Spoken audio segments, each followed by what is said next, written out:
This week on RSBANDB Update, Dungeoneering is remastered and we share our first experiences.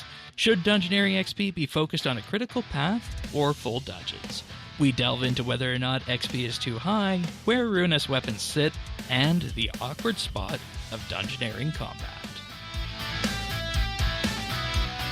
This is RSBANDB Update, episode 1089, recorded Thursday, May 14th, 2026.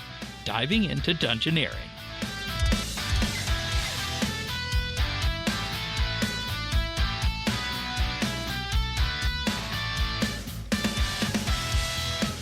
Hello everybody and welcome back to another episode of RSBANDB Update. This week, Dungeoneering Week.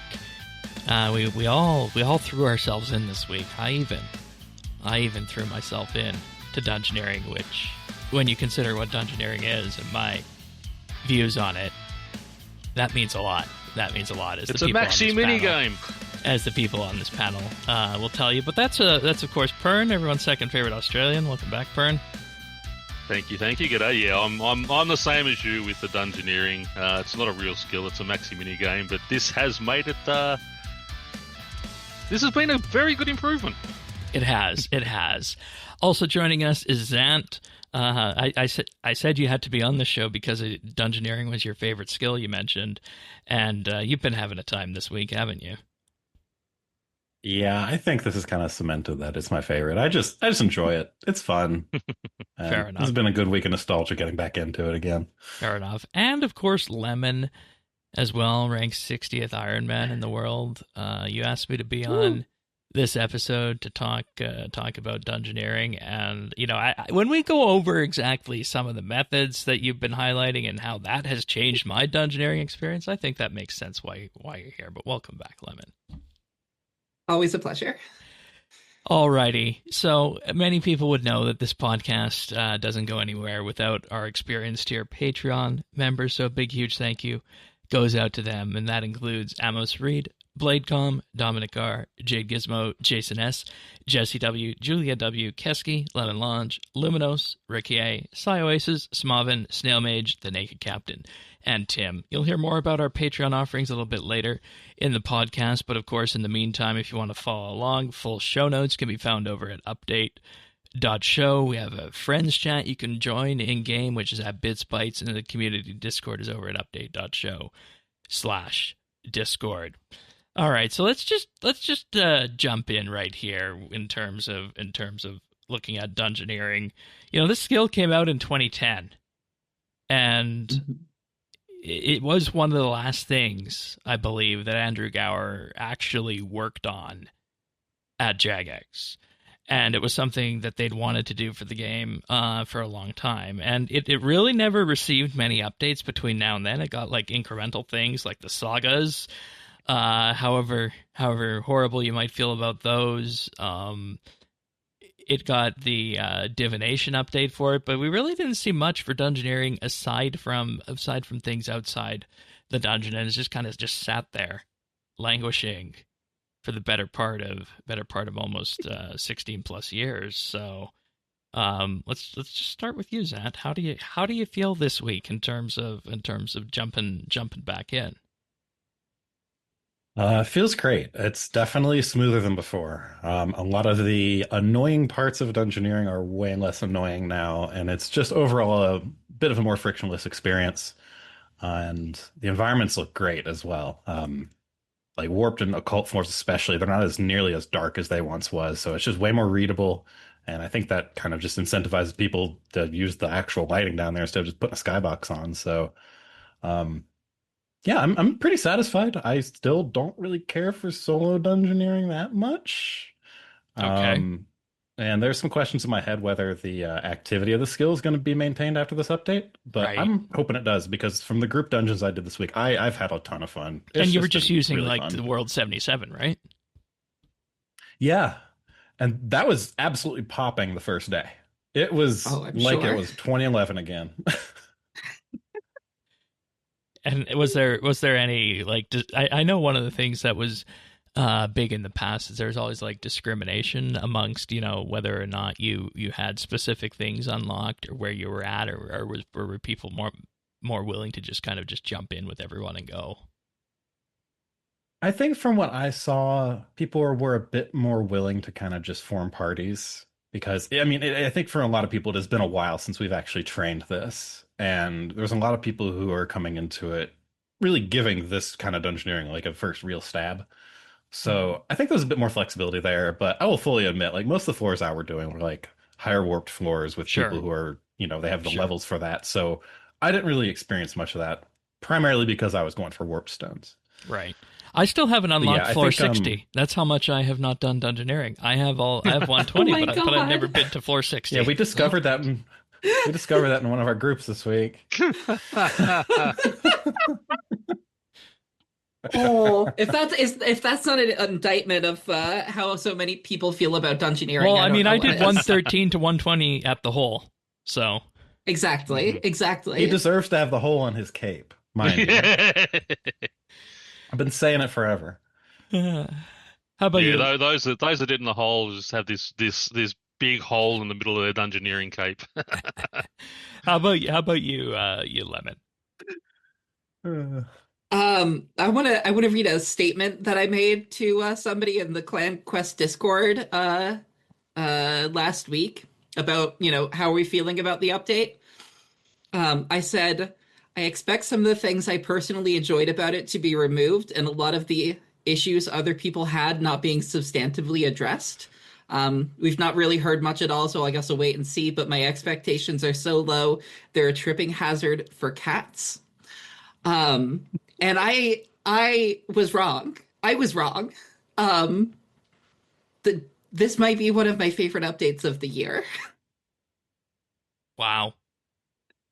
I came into this really liking Dungeoneering. I liked it in 2010 when it released, and at first, with those of us who soloed were stuck doing small floors.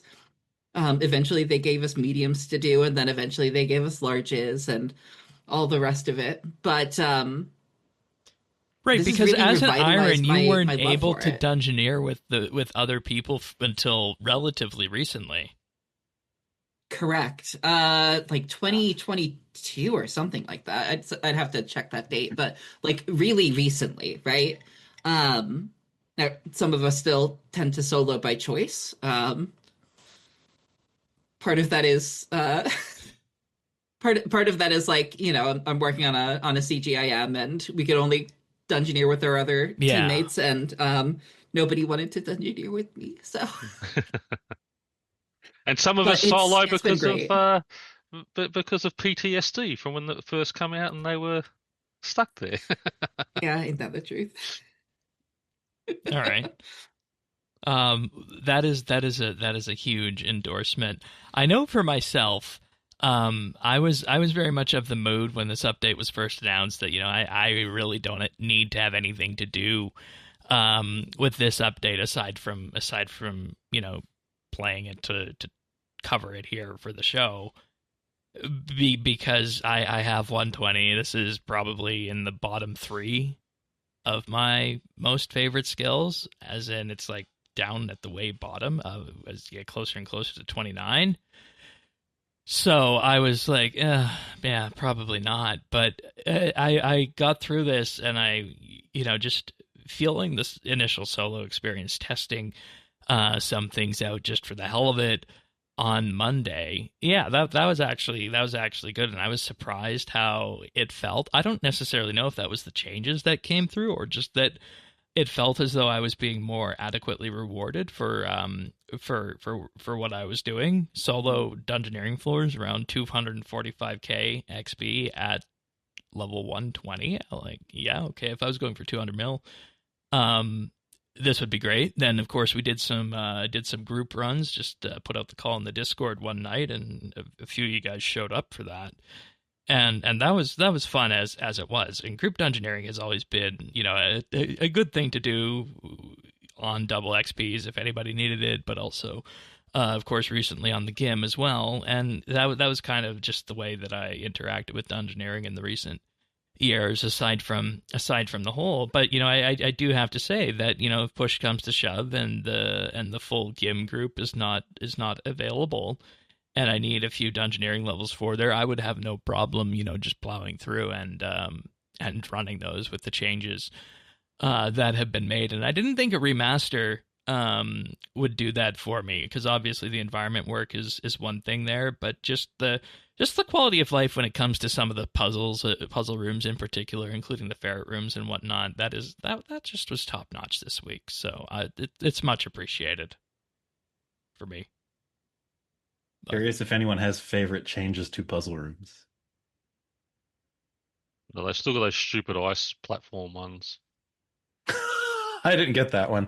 Well, no, they're down in the because I did the first 10 rooms because it basically reset you, and I just went in at level 1 and just sort of played that through, and then I jumped up and did a couple of sort of higher rooms the next night. But overall, yeah, the lighting in those first rooms is a little bright, but still so much better than what it was. But the abandoned and the furnished, they were the others that I did, were absolutely spectacular. You can see everything. Furnished particularly looks really good. Yeah, because I always play with midday on.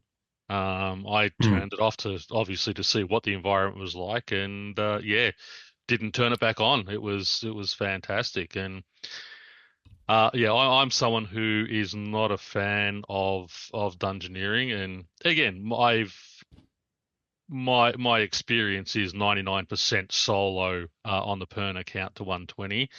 I jumped on and did it on the Iron Man, which is level 95. And even those early rooms, I mean, getting 25, 26k XP, I mean, it feels worthwhile just running those now. We'll see if that remains, but we'll get there on that. But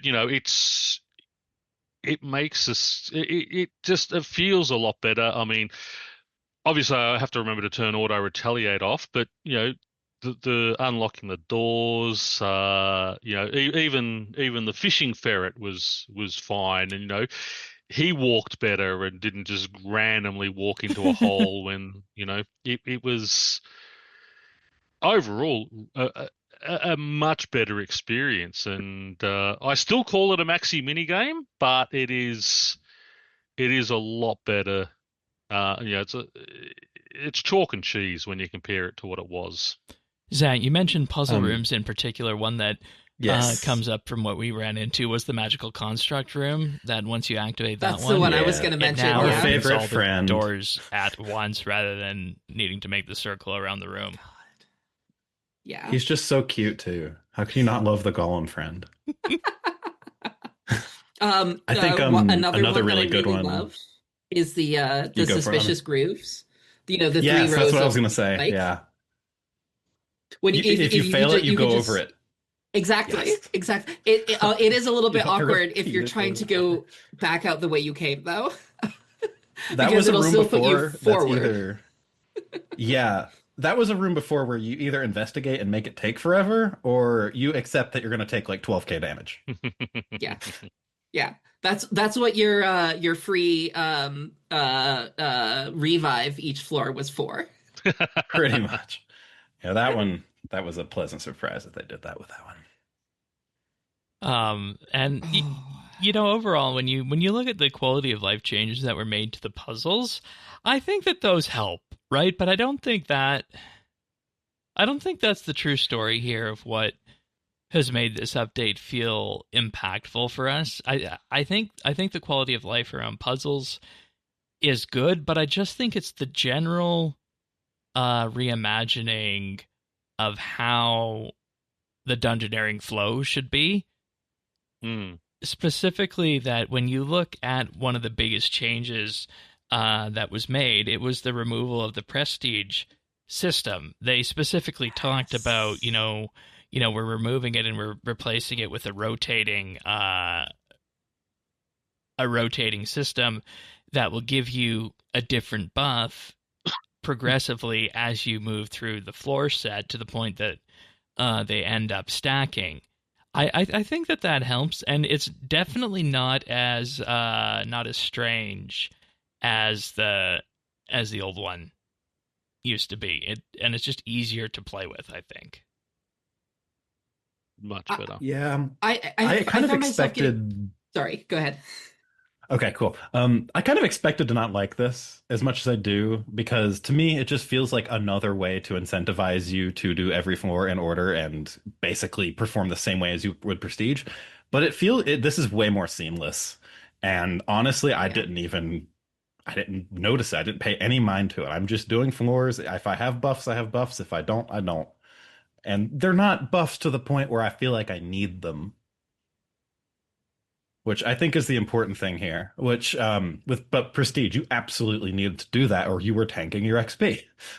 Yes. So yeah, And it wasn't an Yeah, intuitive it really system. You had to be told to lean into it and when to press that. Yeah. and I feel like the Yeah. only reason I understood that is because I played Call of Duty and they had that Prestige system, and I just know how that works. Oh. Yeah, the thing I hated most about dungeoneering was like I really enjoyed doing, my solo large floors, and then I hated doing all the busy work beforehand. And that's That's gone. terrible. That's gone. Yeah. It's so good. I did not Yes. expect the replacement system to be so good. Um, Flawed perhaps. We'll talk about that later, but it's just you don't need to you don't have to think about it to make use of it Yeah. because it's Exactly. automatic now. And you can ignore it, and that's totally fine. You can not ignore it, and that's totally fine. Um, so much better, so much better. I think one of the other things that we need to really look at is that a lot of the things that come with the Prestige replacement here is that it's these set of defined boosts that you get every 5 levels depending on which one you're after, and all of that has a huge impact into how exactly we end up training dungeoneering as of right now. And we're recording this at the tail end of launch week, but there could be some changes in that. But I think we kind of just wanted to talk about into what we've been trying to go for this week. And thank you, Levin, for pointing that out. Yeah. So the way that the system is set up now is that, assuming you're doing large floors, you've got your base XP, which is based off of your the floor that you're doing and your dungeoneering level, and then you have all of the multipliers, and they're additive. But the issue with that is that the bonus that you get for doing a large floor is plus 850%, and then everything else is like 10%. So the gist of how training fast meta training ends up playing out is that all that matters is that you're doing a large floor and you're doing it as fast as you can, which leads you to focus on the critical path. So the critical path is a term that has been around in the dungeoneering community for a long time, and it's basically what is the necessary set of rooms that are required to get from the starting room to the boss room and end the dungeon. And to me, this was something that was never really clear. It was never really, made clear to me in a concrete way as to what it was. And the way you described it this week with the update and the way that the skill doors now function, it's a lot easier this week, even for somebody like me, I think, to even see where the critical path is, which is a big, big deal for XP rates. Yeah, I'm not 100% sure how XP for dungeoneering used to be calculated, but I'm pretty sure that the amount of doors that you open modified your base XP, whereas now it's just a modifier at the end. Either that or the modifiers were in such a way that it was common practice that you would clear an entire floor. Yeah. Like want to make sure that we're all on the same page when the words that I say. When I say clear an entire floor, I don't mean clear all the resources and clear all the mobs. I just mean open every door. Yes. Within reason, right? Sometimes you have a barrel door right at the end. Right. Like that's what we always tried to do that. on the GIM was that, we'll just get everything, and, if we're missing one or two at the end, maybe that's fine. That was generally the way we had approached that. Right, but now with the way that the modifiers work out, if you're doing a large floor, you're ending up with, let's just say a total modifier of like 990%. So whether or not you clear out the additional 20, 30 rooms, whatever it ends up being, 40 rooms, I'm not entirely sure how big the map ends up being, but all of the extraneous rooms, if you clear all those out, it gives you another 10%. So going from 990 to 1,000% is not meaningful. So if you can just rush the critical path, focusing on staying on that. So the way that you know whether or not you're on a critical path is by a couple different factors. The main one that people use is experience drops off of skill doors, or alternatively, this is what I have found to be the most useful, is right-click examining all of the skill doors. In a solo, the critical path skill doors are always going to be within 9 levels of what you currently are. So if you're 99, it would be between 90 and 99. And if you're in a team, it'll be within whoever has the highest skill level for a given skill. So that's one way of looking at it. The XP drops from opening a door are a little bit muddied. It used to be very set in stone when everything was 99, but now we have 99, we have 110, we have 120s. And also we have the innate chance to get Dungeoneering XP from performing actions, which also mess with the XP drops. And one of the ways that you can tell when you're off the critical path is if you see lower level skilling resources. Like normally if you're level 99 mining, you're just seeing Promethium and Gorgonite. So if you see Marmaros, you know that you're in a bonus room and you should ignore it. Or lower level skill doors in it, that case too then, right? Precisely. So if you're level, if you're like this, level 99 archaeology and you see a level 17 archaeology door, you probably know then that door is off the critical path for your dungeon. Right. Or alternatively, if you see a 116 archaeology door and you're 99, right, that's going to be a bonus room as well. So, prior to this update, I was probably doing like 12-minute larges on average, I would guess. Now focusing on the critical path, I'm doing probably an average of like 6.5 maybe. And my personal best was 4 minutes and 1 second. So it's a significant difference, right? And the net effect of this is that, if you're really keyed into what you're doing, you can get really significant experience rates. And this is sort of the issue with dungeoneering, right? Is that if you're somebody who is very competent at it, you're going to have a very quick time moving through the skill. And if you're somebody who is on not familiar dungeoneering with being it, what we have just been talking about, then that's another thing we kind of wanted to go into, is just showing the differences in terms of how you might play through the skill as a group versus what it is to so-called dungeoneer the skill. So yeah, two big differences there for that. And if you like Pern, 35-minute larges. Precisely, right? And you're going to have people with a very different experience of what the skill is based off of how they are interacting with it. And apart from, I believe complexity, not complexity, guide mode is still a thing. I'm not actually 100% sure of that, but as far as I'm aware, it is. I don't think it guide is. Mode, I think that was one of the things that got removed. Oh, okay.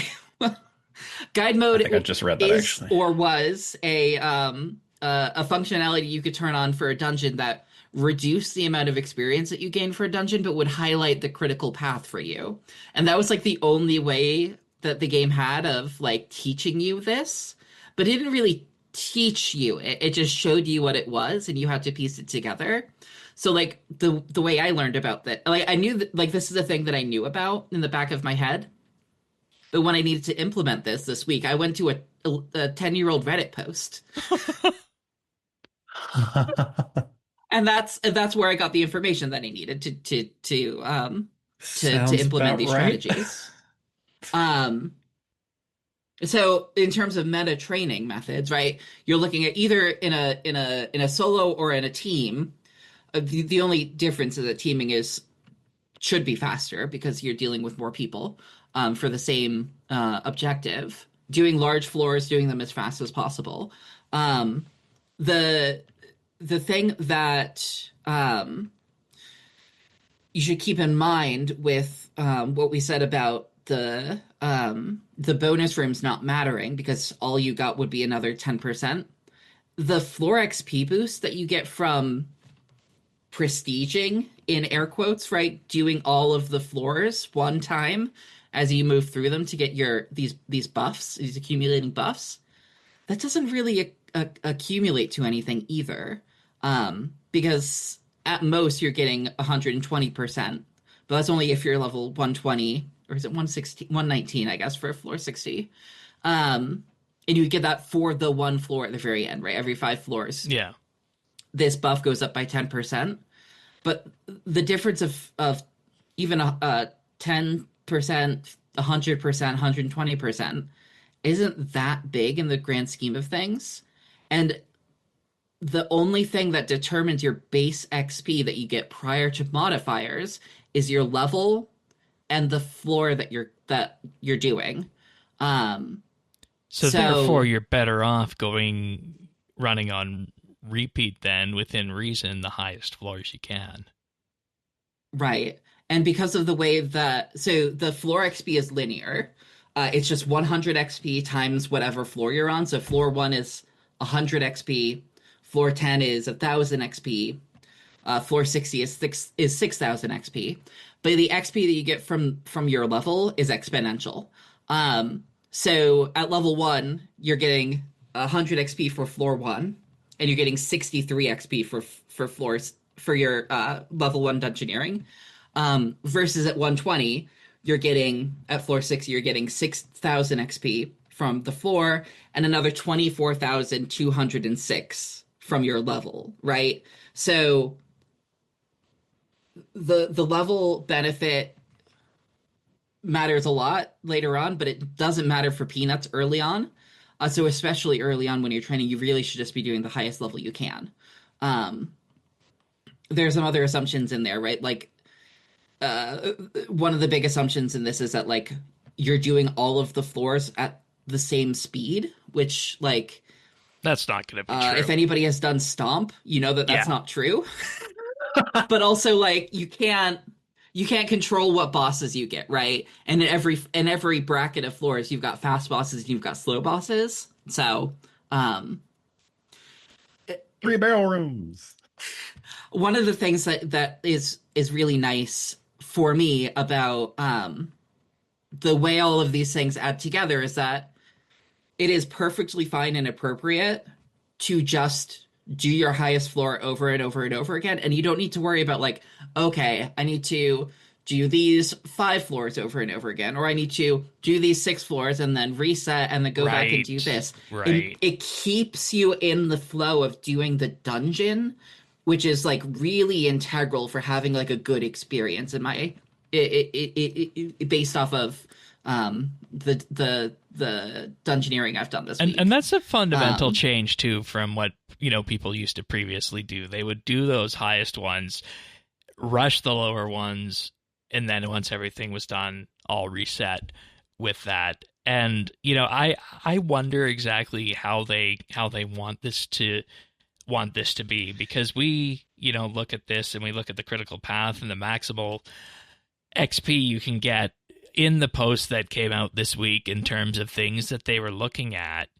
Was this critical path XP, and in particular the balancing of that. They say the XP is faster than intended because the most efficient approach is to rush straight to the boss and complete the dungeon as quickly as possible. What the part they leave out, of course, is that you want to be doing that on the higher leveled floors. And they said they're looking to rebalance how XP is distributed so more of it comes from fully exploring the dungeon rather than only following the critical path. The intention isn't to reduce the total XP available, but to shift it into more of the bonus rooms and optional exploration.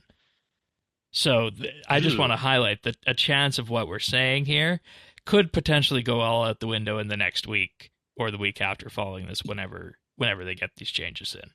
So what you're telling me Yeah. is this weekend I just spend it dungeoneering and doing Yeah. crit path. Critical path dungeoneering this Pretty weekend, much. probably, yeah. Yeah, I'm taking notes. it's really unfortunate, right? That um, their original intention with this update was to make doing the whole floor more rewarding. It's not the With the case. follow-up then next week with the speedrunning update, is that, at least as far as I have seen with the information we've gotten through the pre-release video and some of the stuff that was in the cache, is that the achievements are for clearing 100% of the rooms. And but I keep saying clearing because that's what it means in my head. Although I know other people, when I say clearing, it means clearing all the resources, opening all of the doors, right? 100% door Yeah. opening is what they have in mind for speedrunning. But and like anybody who knows the speedrunning scene knows that like there are many different ways to speedrun a game, right? You've got your 100%, you've got your any 80, your any%, you've got like miscellaneous things, like Super Mario 64 has like 50 different categories. It's not actually 50, but there's like 1 star and 0 stars and 10 stars and 16 stars and 80 stars and 100 stars, right? And some of those are more or less popular, but there's not a correct way to do it.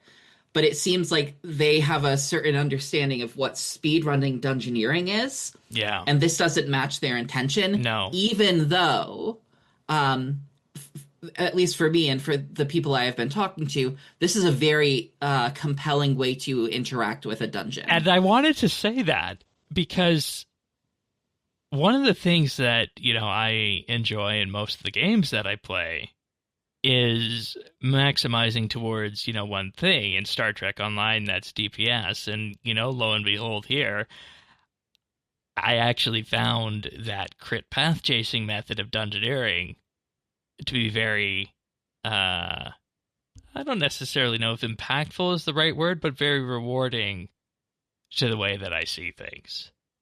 So I'm curious as to how it will feel next week for that. Because presumably you'd still be able to follow a critical path to the end, right? It's just a question of, what will the XP difference be? Correct. Yeah, it's a question of how much do they rework it?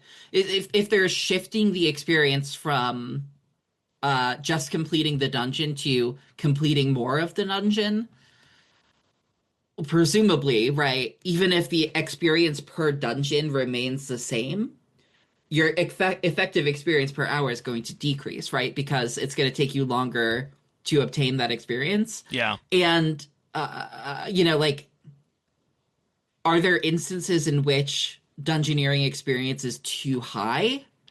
Yes. I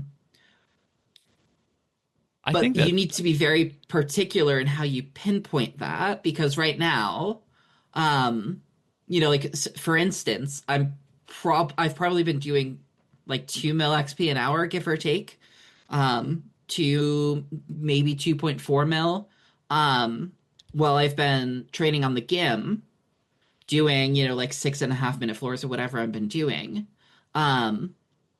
solo. But if you're in a and that feels very appropriate in the consideration of where XP rates used to be, how they've come down through the removal of the Garajo cards, and where other high level activities in recent history have been. I'm thinking about thieving with Heist. I'm thinking. I was just gonna say we have that. We have that 99 to 120 band for thieving that is, touching that 2 million XP marker there. So it's like, are we again setting the tone that that's what XP is for, a 99 plus band of a certain skill? Right. Yeah, the issue here, right, is that I didn't have the opportunity to test what experience rates are in a competent 5-man team. But I can imagine that if I'm getting solo of 6-minute clears in a competent team, you're probably getting like 3-minute clears, 2-minute clears. 2 minutes would be excessive. Because some of the things, right, are like some of the bosses have long animations and stuff like that. But um, Link. Mobs I could very generally take a bit longer to easily, kill and with more people in there. yeah, like I Things could like very that. easily see experience rates being like 4 mil an hour for competent five So, man. so And the is question, that too much? right? And that's what I was going to ask Maybe. because, like, again, are people interested in getting 120? In that case, then yeah, 4 mil XP an hour in a group is too much. Or again, are people being pushed towards that 200 mil mark, and in which in that case, 2 mil plus and maybe into the threes makes sense for that. And it's just again, it's a mixed set of signals that we've been given by the company over the past few months of what XP rates are supposed to be and what they'd like them to be at in the game. Whereas, this they say here that this is indeed too generous. But again, is that on the solo side or the group side or which? And I guess we'll have to wait until next Yeah. week to find out on that. But at the same point in time, you know, should people what should the core, I guess, identity of dungeoneering be? Should it be focused around completing it as efficiently as possible, or just opening and clearing all the doors? What is your guys' opinion on that? Maybe we'll go to you, Zant, on that, seeing as dungeoneering is one of your favorite skills. So I came into this screaming to the rooftops that I want this to be focused on speedrunning. Even from the first, I think, dev diary we had about this, that was something that I was saying about it, because effectively back in the day when I'd do my group dungeoneering, that's what you would do. You are speedrunning the skill to get through it as fast as you can per floor and get the most amount of XP you can by doing so. But with only getting 10 more percent XP for doing additional rooms, I mean, there was some consideration back then that I think is lost now, where when you're incentivized to do more rooms, there's kind of this idea that you have to decide when the cutoff point is. Have I done enough of this floor to get enough XP, but not spend so much time in here that I'm affecting my XP rate? I thought that was kind of a very interesting line to kind of follow, and getting a good time within that felt really satisfying. But with this focus on the crit path only, it's literally just like go as fast as you can, get the crit path, get the boss, be done. Um, I not saying I want to be incentivized to complete the whole floor, and equally, I find it a bit strange that their speedrunning leaderboards kind of revolve around clearing every opening, every room. I unless there is another leaderboard that is just, effectively the any percent, just complete the dungeon, just get through it. Like, I don't know if that's going to be a thing or not. I think it should be. But ideally, I think I want us to land somewhere in the middle. I want a Mhm. bit more incentive to do additional rooms to that point where I don't feel like, okay, boss is here, wrap it up, guys. Um, but I don't think I want to be incentivized to have to literally open every door to get the maximum XP rate. All I right. think somewhere in between that and doing just straight up crit path is ideal. Um, I do kind of partially appreciate where we've gone though, because this week it has been like, once the whole team has realized that, oh wait, we should just quit after the boss, well then it just becomes laser focusing on finding the boss. And Yeah.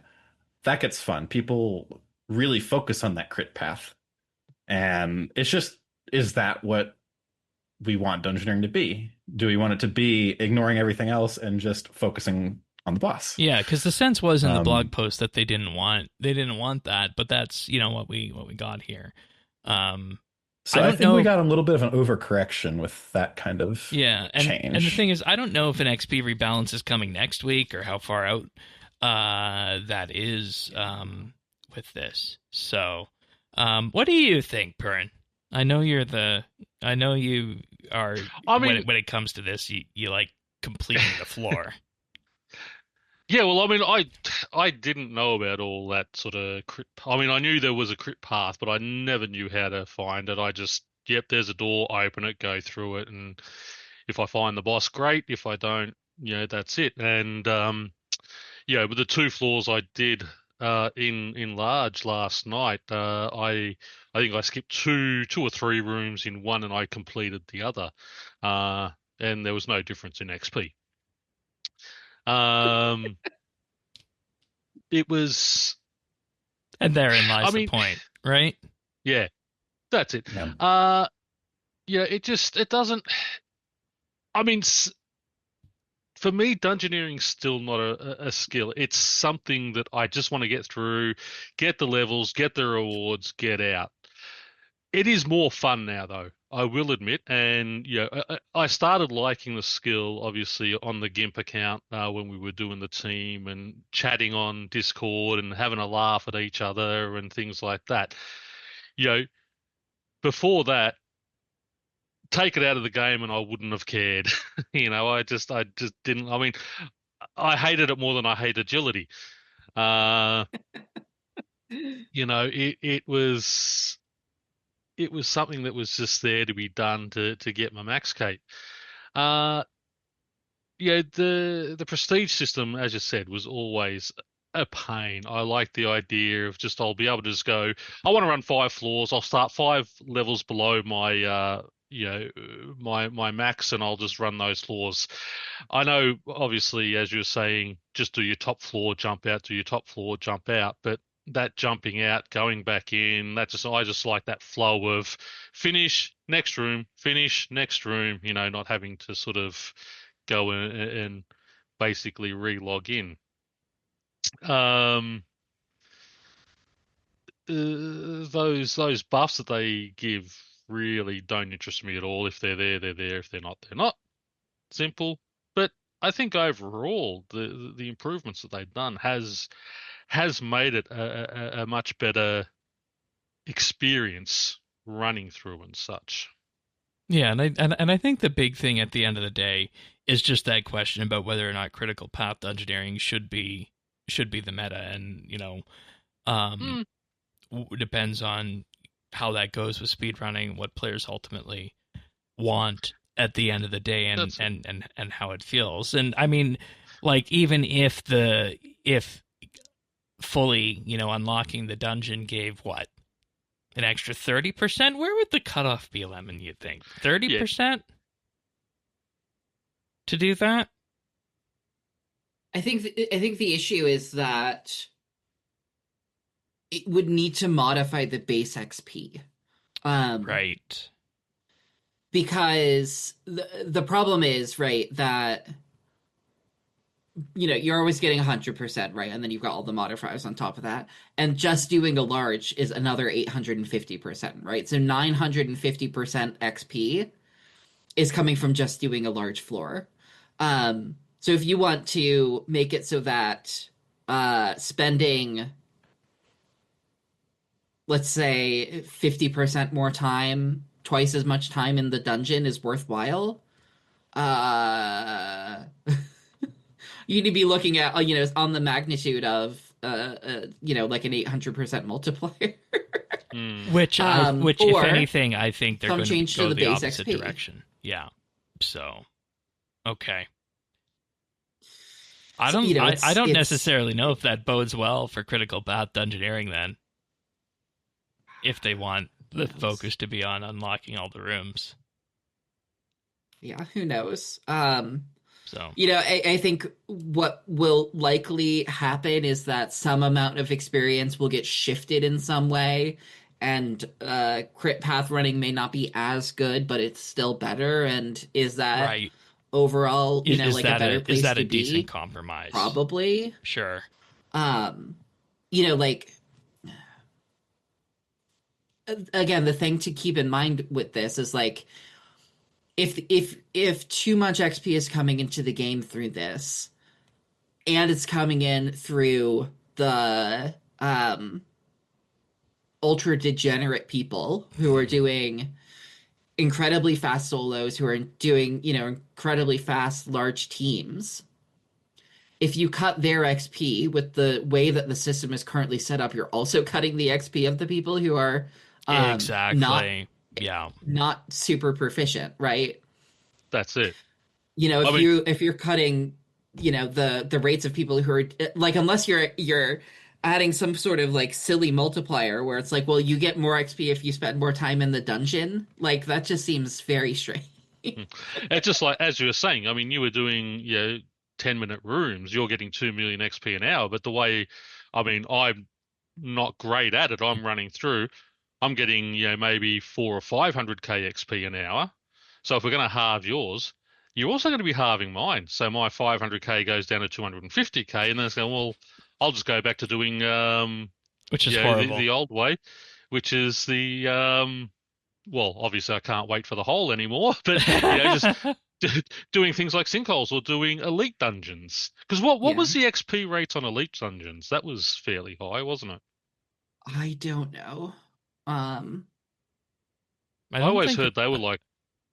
Well, no, that was a token. Sorry, that was that was token farming. Yeah, it was very good early on for XP as well. I think that's probably been addressed now with the changes. Yes, I think it has. The Dungeoneering done. So I don't know. It's something that I think is gonna raise a lot of questions as we head into speedrunning week with that, and if the XP changes come. So we'll just have to wait and see on that. But I do want to thank some Patreon supporters right now. So this week in particular, I'd like to thank Alvaro L, Amos Reed, Arvidsel, Bladecom, Dominic R, Duramax, Forceful Turd, Gila Fleur, Imperialis, Jade Gizmo, Jason S, Jesse W, Julia W, Kesky, Lennon Lodge, Luminos, Mattman, Mighty Myth, Michelle M, Mike Wings, Mongrath, Parnassius, Ricky A, Robbie D, Samuel FL, Sanguine RX, Scott DS, Shirt Pants, Cyoasis, Smaven, Snail Mage, The Naked Captain, The Dabbin Goat, Tim, Ukulele Steve, Woody, Zant, and Zazakon. Thank you so much, everybody. Your support means the world to us. If you're wondering what we're talking about, patreon.com/RSBANDB. There you can support the podcast. And, if you want to do it by just supporting the show, that's fine. I know a lot of people do that, but we do also have some extra benefits along the way that you might be interested in addition to supporting the show. That includes our monthly bit library, a collection of 94 bonus episodes right now, soon to be 95 as we head into June. And the most recent one was actually talking about Prestige mode, not Dungeoneering Prestige. I just want to make that clear, but the idea of prestiging skills, resetting skills, and having the debate about where the game goes for skillers as a skillers end game past 200 mil, and if something like that should exist, if it's healthy for the game, and what it might look like from an implementation perspective. So if that sounds interesting to you, you can get that episode and 90 plus other monthly bits for as little as $1 a month, that entire back catalog. You also, of course, get voting rights on the monthly bit. Each and every month, we let the Patreon members vote on what the next topic is. In about a week's time or so, the poll for June's monthly bit will be going up, so you can go in and vote on that. All of that for $1 a month.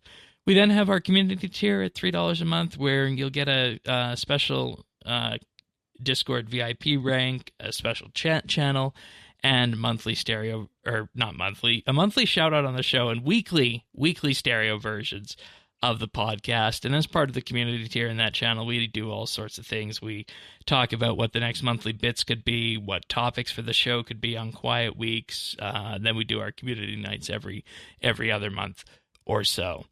Then we have our insider tier, where for $5 a month, you get a weekly shout out on the show and access to our expanded clip archive, including the clips that we use to make the clip show at the end of the year, plus the RSBANDB update Christmas card. So if that sounds interesting to you, $5 a month, patreon.com/RSBANDB. But we do have options available starting for as little as $1 a month, if that sounds interesting to you, or you just want to support your favorite community. And we thank everybody who has done that. It means the world to us.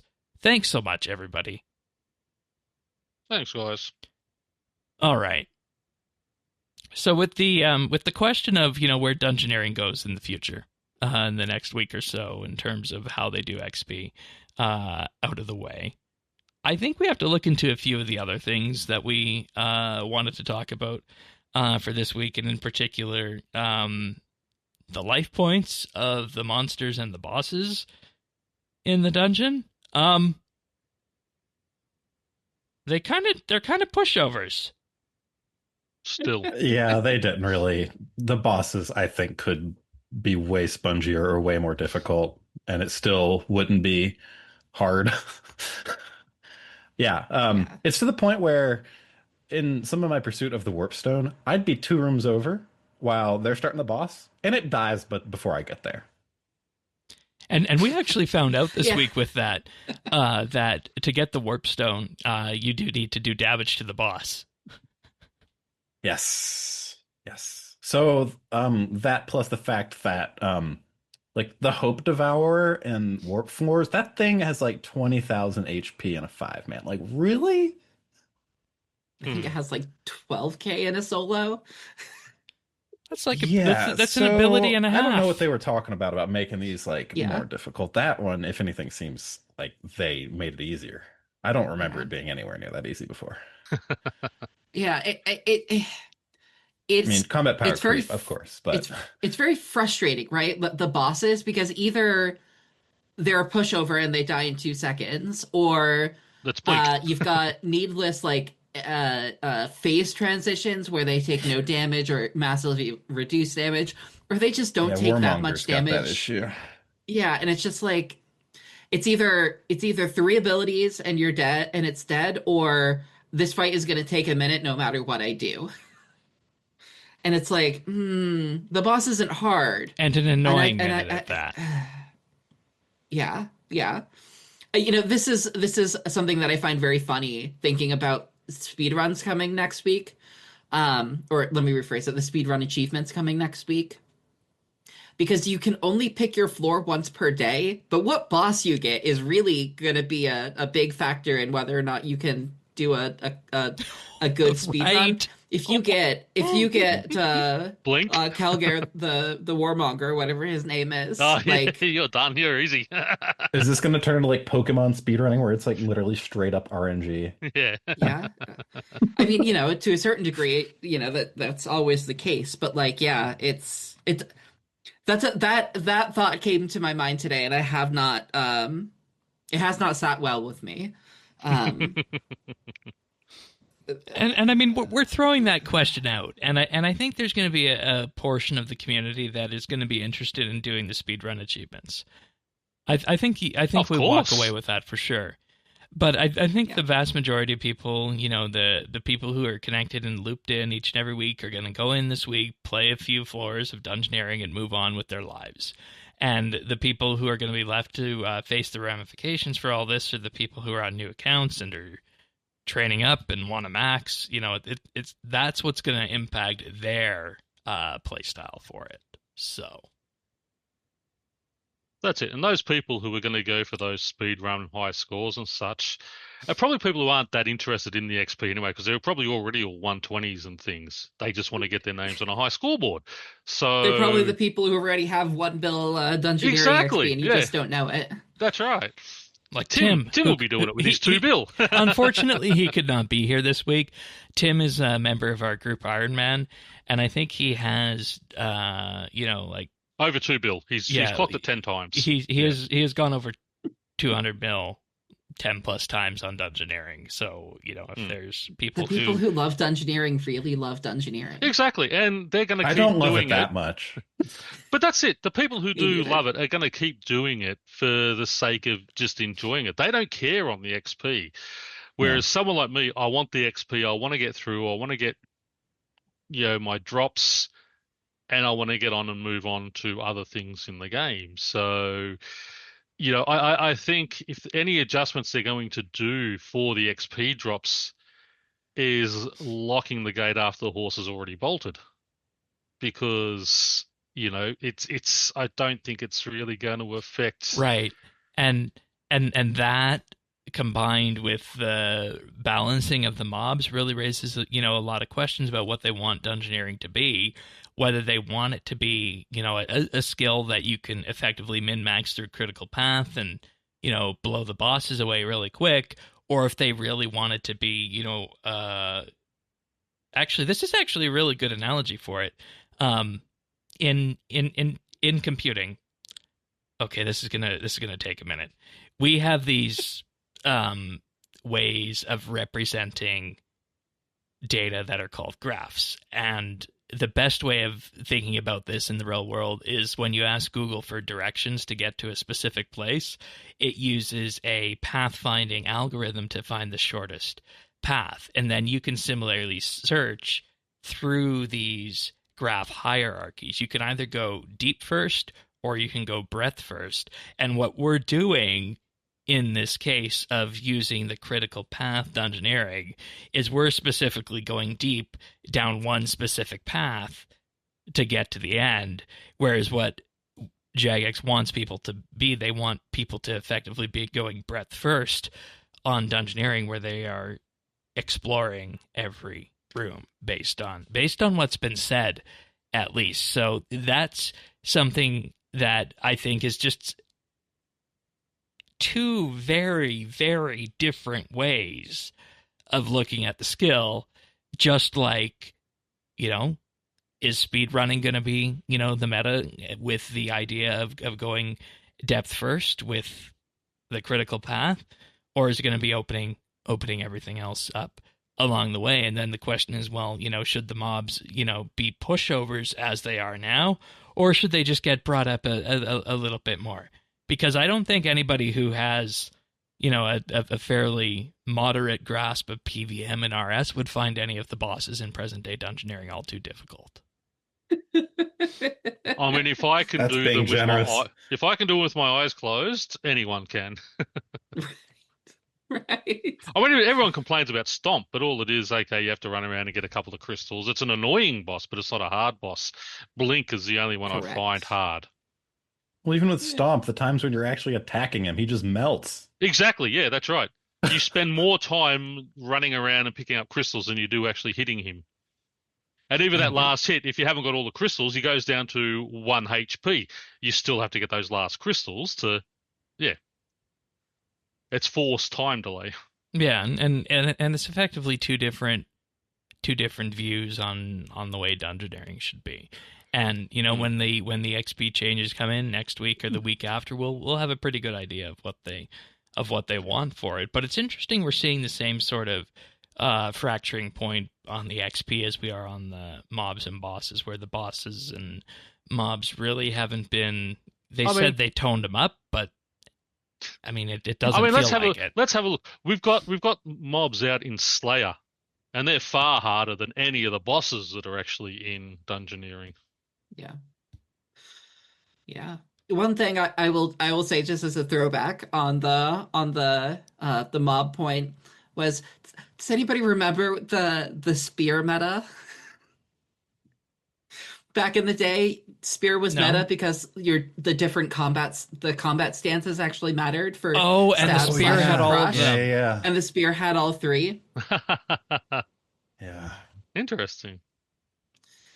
Dungeoneering was a lot more difficult back then. It had a very different vibe. Yeah. Right. And for better and for worse, right? Things have changed. And I don't think we're ever getting back to that point for all of the larger, issues and decisions that have been made with combat. Right. So. And maybe it's just a combat problem, because if you look at other content from 2010 in terms of its combat, it's specifically quests and whatnot, right? So, like there's quest bosses out there that die with a single special attack. Hell, even things like Araxor, I find myself having to wait. I mean, that's pretty high level boss for the vast, a lot of people, but. Yep. You get your 100k damage in and you wait for it to burn the web. Get your 100k damage in, you wait for it to acid the bridge. I think that's a kind of a issue we're having around the board with this game. And it always comes back to combat, doesn't it? It always comes back to combat in some way. It's almost like we need an evolution of combat to fix things. Well, they've done that twice before already. We need an evolution of the evolution of combat. What we need is an evolution of we need an evolution of combat targets. We need the actual mobs to be wholly rebalanced, but Yeah. that's a project Yeah. that will No. never happen. No. I don't even know how that would ever land well Just either. multiply Like, how do you everything by explain 10. making everything just more difficult? Multiply it everything wouldn't by land 10. Well, well. they did that when Necro came out, and it was kind of, Mm. mildly received. But, in terms of combat in particular, there are the new Ruinous Weapons that come with this that require the Warp Stone, as we mentioned. Everybody needs to touch the boss to have a chance at getting it. We'll just recap the Ruinous Weapons for people who weren't here this last week. They are tier 90 damage and accuracy, but that accuracy goes up to tier 100 if you're fighting creatures of Daemonheim. It's always tier 100 accuracy. Oh, it always is. Yeah, and then you get a damage boost goes for... up if yeah. Oh, it's the damage that for goes up. Yep. Mhm. Yeah. So they're like, Daemonheim. yeah, they're like the Dragon Rider Lance, right? Where it's a lower damage but higher accuracy weapon. So things like Soul Gazers and Calgarian that demons. area and Zamorak's Hide. Yeah, Calgarian demons, Frost Dragons. Yeah. Edemus. Yeah, that's another one. Yeah, so it feels like this is like if you're an ultimate Slayer grinder, like these might be relevant, but also like I'm not entirely sure that they would be relevant. Hey, I'm chasing a set for that reason. Of course you are. And then there's like the theoretical, like if you like these are a theoretical weapon. Well, I mean, this is on par with the Nox prior staff. to a legendary. Mm. Yeah, I mean the damage is the same as the Nox staff, but then the accuracy is Accuracy's a way bit better. better. So as long as accuracy matters, the damage is also going to be higher, right? But I mean, for some perspective, right? I've done 103 to 115 dungeoneering this week, and I don't have a stone. Oh, wow. So like for a mid-level weapon, my question before this week was, well, how many stones are you going to get getting 120 dungeoneering? And the answer seems to be not many. I think I've seen like 4 drop in my clan. Wow. It's not a lot. Okay. So, So it is. I don't see anybody who would be getting these rather than something else, right? Like, I mean, I'm not going to beat on the necromancy drum at this point because that's we've been there, That we've done doesn't that. count. Just In reality, look at every for time I've this. been on the show, that conversation. Yeah, I but inevitably but bring the up, thing but- is that there are more staves to choose from. There are more spiky swords and impaling objects to choose from, and there are more bows and crossbows to choose from than there are necromancy weapons, and that's to be expected given where necromancy came from. But at the same time, if we just look at the magic side of this equation here, we're in the territory where this is competing with things like the Nox Staff, the Legatus Ember Staff, and the Staff of Sliske, just to name a few. It's never going to do any better than something like the Fractured Staff or the Masterwork Staff, because those are both special weapons in their own right. So, I mean, what's the use case then, aside from Slayer, right? When you could just, go up and buy your, Nox staff or your Sliske staff in this case, if you wanted a level 92 one. Yeah, I will say, if you're a main, I don't think there's a use. Well, I mean, like they're so cheap, like they're sub 100 mil. I'm pretty sure. That's kind of what my whole argument is about it. It's kind of just I see it as kind of just a decent cheap weapon to pick up if you want something, because I just picked up a Scourge and Dark Eye Sliver the other week, just have something to do melee with. And honestly, I've been kind of thinking about just selling those to get one of these, because I would prefer having them all. It sounds like they would be a bit more damage than the current setup I have. Do we know what the Warp Stone is at right now? That's debatable, but I don't want to spend 300 mil on a scythe right now. Personally, I'm pretty sure it's sub 100 mil. Okay. Are you serious? A If it's scythe? if it's not No, if it's no, no. not The warp yet stone is sub sub, 100. it's Oh, yeah. okay. I was gonna say, If wow. so, Scythes are only holding their value because of Nox components. So. Yeah. And also, I wonder if part of the reason these aren't as common as they are is so they maintain some sort of value. I Because that is mean, something that is one of the only things you can drop from dungeoneering that actually makes you money. Hmm. I I think don't it know is the that only thing. I don't as a chase item, like this is they don't have any value, really. Like What are they a down hundred to mil and now? dropping, it's like, It's something. are you gonna do dungeoneering for money? Like that's the point of a chase item, right? Right. Beyond If this week, not really, but I'm saying is like in pursuit of doing dungeoneering, I think it's just kind of nice to get something like that. Hmm. And here we thought And last week the tokens were going to be the bottleneck. But see, again, that's where I thought having some more unique drops on bosses. You can drop a 10k bag of tokens. Yeah, you can drop a broken chaotic weapon or something like that, just as a bit of a wow drop for those lower levels. I mean, I'm not talking your 95 pluses. I'm talking sort of people who are in that sort of 70, 80, 90 tier to get something like that. I'll take it. I was personally hoping we get anything here that Hmm. is like drop wise that's useful outside of the dungeon that's not bought with Yep. tokens. I mean, yeah, I just as a general concept, that is an ask I had for this. So I mean, cool. We got one item. Yeah. yeah. I mean, like And they have a use. I just don't think Yeah. that they're. If you happen to get one, like sure, use it if you have a use case for it, but like they don't seem like, worthwhile to actually chase after. And well, uh again, you are also looking at it from a post 100 level, but someone sitting again at that 70, 80, 90 level, especially on an Iron Man or someone who can't do a lot of bossing and such and can't make a lot of money. I mean, if you get this drop, that is still a wow moment for you. Hmm. I'm not talking about your elite dungeoneers. I'm Right. That's a talking about very just key your point general run of the for mill somebody who can't do player. bossing because these are competing with the Hmm. Nox weapons. So, Yeah.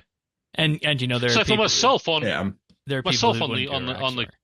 on the GIMP account, I mean, getting something like this would be fantastic because I still struggle at Arax on that one. I can do it easily on Pern account, but on the Iron Man account, it's still not the levels, and I still don't have the gear to to camp Here's something like another scary Arax. thought.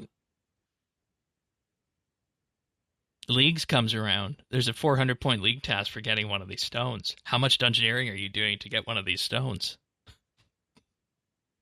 you'll Depends on get if 120 Wilderness plus first. Demonheim is a region. Well, I guess it depends on if they increase the drop rate for it or not, Yeah, right? you would And hope so, but Yeah. based on Which they always do on leagues. but Any you'd hope so, weapons but always based seem on to. what we've had so far in terms of how common they are, maybe they're not at all that common here. So, yeah, Yeah, I think overall it just adds a nice little extra thing that can Hmm. potentially be a nice little bonus from doing dungeoneering. And I mean, for what it's worth, I mean, 100 mil isn't a ton, but to someone like me, that's a decent bit. Like I appreciate getting something like that, and it's definitely very helpful. Hmm. And I think that does push me to do a slight bit more of dungeoneering because before I'm just not going to make anything from it ever. all right. That's it. And I for someone enjoy it like enough to want to do it, but that kind of maybe when I'm idle and I want something to do in the game, sure, I'll maybe go run a couple Hmm. if they maintain somewhat value. But I wouldn't be even caring if it drops to like 30 mil or something like that. And for someone like Um, me, it's it's not about the value, it's about the use of the weapon, where on my mhm. Iron Man account I can go in there and get it because, as I said, I can't go and do your big bosses for all these weapons. Dungeoneering, I can run dungeoneering and slam those bosses and have a chance at getting something like this. And yeah, it might take me 6, 7, 8 hours to get, but still, it's something that I will have and then be able to use and utilize in game. Yeah, fair enough. And I think that's what we need to remember, that there are a lot of people out there who can't do the high level bossing, and something like this where they can earn it for themselves, get that good feeling and utilize it. I think it's going to be more value there than a GE value. And you get there at that exact same yeah. point too this week with the Chaotix going down to level 80.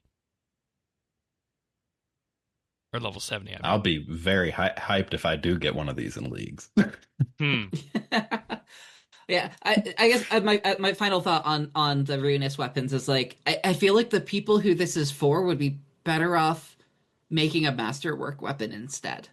But even Masterworks, and maybe like Masterwork is too much of a commitment, but also like not so I've done a much- lot of dungeoneering and I don't have a Ruinous Stone, right? but not too much of a commitment. But it's a financial commitment, because you have to buy those components that drop from The bosses. necks Yeah. to make them, and that weapon. Well, the weapons don't have the boss drops from necks, I don't think. You need some- Yeah.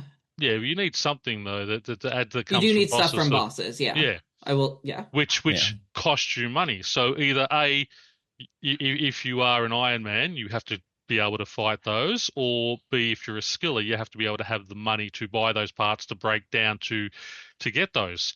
So if you can just run dungeons where you don't have to be a good PVMer to run dungeons and have that chance at a weapon like that, on top of earning tokens to pick up Chaotix. Yeah, I mean, You need, to make the Masterwork bow, you need one fully repaired Nox bow and one fully repaired Ascension crossbow. Nox there's bow 500 price mil is about basically. 281, and the Nox crossbow is about 32 mil. This is basically tapping into what I was saying like at the start. Like I just think just someone like me who just wants to buy like a weapon, like in my case right now, melee, it's pretty good bang for your buck for what you're paying for it if you do buy one of these off the GE, assuming you have tokens to make the weapon out of it. It is competing with like the noxious weapons, but it is a third the price. And I'm not wanting melee to go do crazy bossing. I'm wanting just melee to go do a couple Slayer tasks with. And for that, I think as someone who just didn't have a melee setup before, sure, I'd buy one. Yeah, that's fair. All right. What about Chaotix going to level 70? Because that's a big deal. Another good decision. Yeah, because we were I'm we were curious painting about how the token balancing lands with this. Yeah. Can you actually buy them at tier 70, like at level 70? I'd assume maybe. Which XP is With the level way 70? the way the token drops are now. I think you might be able to grab one. One, yeah. And again, Yeah. that's all you really need at the 'cause start. I remember on the game we were wondering what our level 70 ranged options were going to be outside of the crystal bow. Here we are. I That's know. it. I know. Also, one thing about the level Ruinous, 70 stabs are also a issue.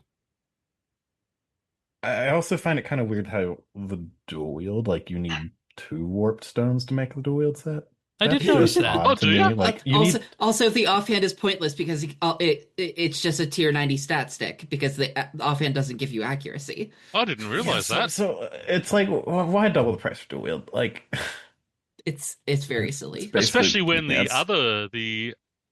those other stones that you get to increase your weapons are 1 for the dual wield. yeah, it seems like there was some weirdness with implementing it like that or something that pushed them to do it like maybe that. Because that's I can't something see they why need else to they look would at. justify that. Yeah. Yeah. Like I think there was some comment on Reddit where they explained their decision making behind that, but I don't know. Just You can very explain strange your- to me. Decision making that doesn't make it Yeah. a best decision. So I think it Um, basically boiled down to we had a talk about it and this is what we decided. So the thing Yeah, you were mentioning yeah. in particular was that do you have enough to get a chaotic? And it's 200k tokens for a two-hander, 150 for the main hand, and 50k for the offhand. Yeah. And you should have that by the time Yeah, you get with- to the 70s. Yeah, you'll have like about 150k when you hit 70. but it's not going to be much effort to get another 50K to buy that, either by doing token farming or by doing actual dungeoneering. So I I think that's it's an a much better. important gap to fill. Yeah, yeah. Chaotic weapons were not something that I don't think I know anybody when they made a game who went for chaotics. I mean, part of that, right, is that chaotics, I I know believe, somebody who aren't did. storable. I On would the do it Magic just to side, be yeah. that one who does it. To be. I mean, I went for chaotics back in 2012, Yeah. but that was Yeah. sort of Big the last time. time I really That's changed when That they were was- like the best weapon at that point. We had him on the show a few times, Iron Raxor, who does the 3D videos. In his game that he did, he was on Magic and he rushed Dungeoneering to get a chaotic staff. Yeah. Yeah. So, I mean, it's definitely possible with that. You could do it. I just don't know anybody who. Well, I guess I know you. You know one now. You got to Or be a two. little crazy to do it, is what you're saying. Yeah.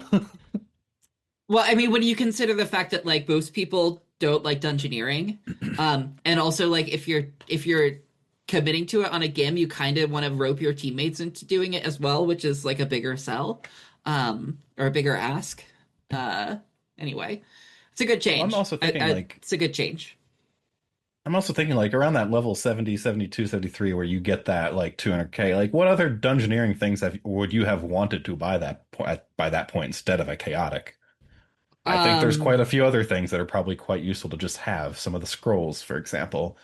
Scrolls, the Charming Imp, the Bone Crusher, the necklace, the prayer gold necklaces. accumulators, if that's your thing. Could you even get them at that level, the non-permanent ones? I think so. Main things I bought were the bone crushers. Yeah. Bang, bang, bang. I still don't have enough yeah. Slayer points on my main to have those on my Slayer belt or tool belt. Wait, so you have to pick up coins? No, I just bring the accumulator and the bone crusher and the imp and just put them in my inventory. Wow. I mean, I pick up coins, but Just several years ago, I just forgot about coin drops. Yeah. That's I a find funny it annoying, thing. like if you kill like Vindictor or something and you get a coin drop and then there's just nothing on the Right. floor. I find that very annoying. Right? But then you hear the little ka-ching noise. Ching, And it's yeah. like, oh, okay.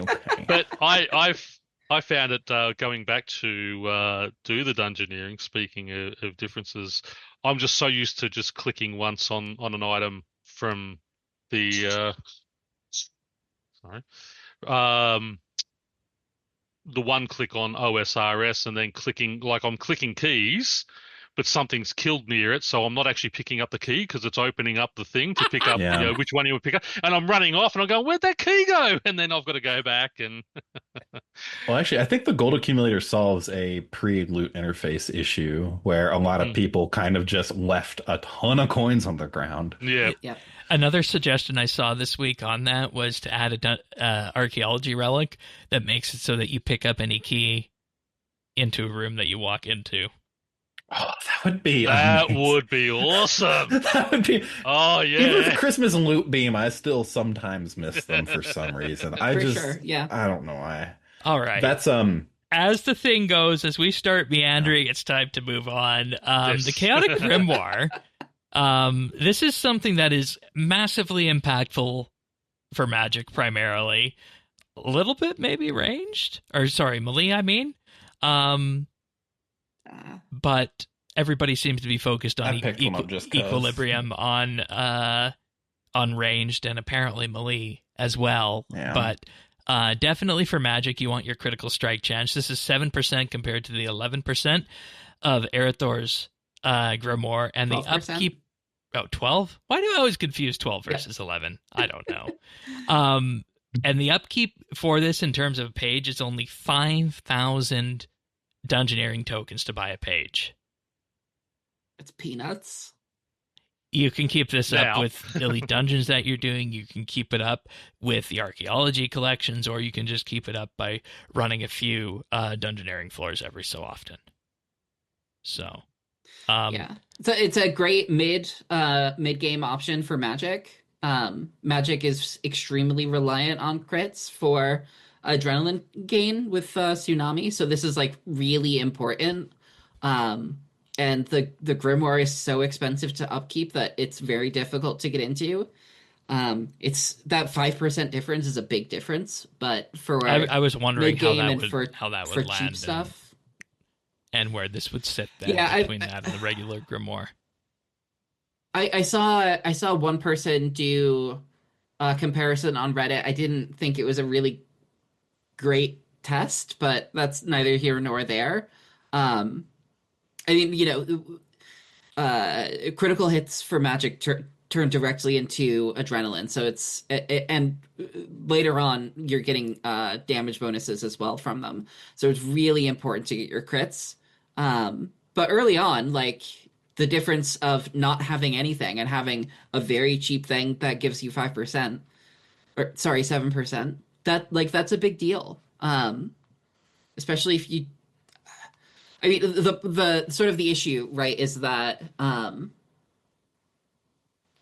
it's not as good as the other combat scriptures that you would tend to run. So like a full or a jazz are still going to be better than the baby Grim. But I mean, For Magic, not you having to worry definitely about want it. upkeep is really nice. And like when you look at even just the running cost of how much it costs to run the regular Grimoire for an hour, each page is about 3.7 mil, and that gets you 45 minutes. That gets you 45 minutes. So you'd better be doing some PVM out there that makes tons of money in those 45 minutes. And I think if you're not, that's the case where you fall back to the Chaotic Grimoire, which if you are in a situation where you don't know if you're going to be making that money, use this one instead so you're not burning that 3.7 mil. At least that's the way I'm going to look at it. I know that I wanted to get into Magic this year, and the Chaotic Grimoire is going to help because I don't trust myself with Magic enough to be able to do enough Magic to make, more than that 4 mil an hour as I'm figuring the skill out. So I don't think that, for my purposes at this point in time, that the regular Grimoire was worth it to buy. Whereas with this one, yeah, no problem. 150k tokens up front and then 5,000 per page. We can just, run that even if I was doing, Slayer for the heck of it. Sure. So, yeah. And then there's people like me who don't use books at all. Yeah. Like, oh no.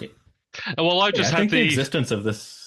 You go, Bern. Sorry. No, I was going to say I just have that necromancy book gives you some little buff or something. That's the only one I We keep gotta in get my you a book. in my slot. No, then I've got to get pages for it and all that type of stuff. I hate doing all that shit. So the necromancy book gives me 1 or 2% something. We need to get you. Fine. We need to get the group back together and get a Wen book for the group, or sorry, a big book and a Elodinus book from the Gate for skill. Yeah, I just think the existence of this thing makes me feel like I probably could try Magic at some point. It's probably been the last combat style I think I would ever really get into. I mean, we're not going to talk about necromancy. Different story for me. I basically lamped it. But yeah, I'm not paying 4 million an hour to do Magic. Sorry. No matter how much money I have and Fracture Staff of Armadillo, that's always sounded completely insane to me. So yeah. That's why I've never had books, because I'm sitting there going, why am I going to spend like 2 or 3 mil an hour to keep this book when I'm, just doing stuff that, yeah, okay, I'm not finishing it as quickly, but I'm still doing it fine. Yeah. All right. Other things that we got in the store this week, the Scroll of Restoration for Archaeology. Okay. I think you said lemon, but I think it's something that, everybody should probably pick up because it's just a passive that I think it's a 2% chance to refund materials when repairing an artifact, and higher level ones that makes sense to do. So it's fine. Like it's fine. It's not interesting, but it's fine. That's kind of like what all of the scrolls from Dungeoneering are, though, right? They're not interesting, but they're fine. Hmm. They're Correct me just if I'm a- wrong, but I think the herb lore one was always one that people wanted to have. Yep. Yep. First one you buy. Yeah, Yeah, at least saving back materials. way back when, that would save you actually like a lot of money when you're training. And the farming one with the Yeah. seeds.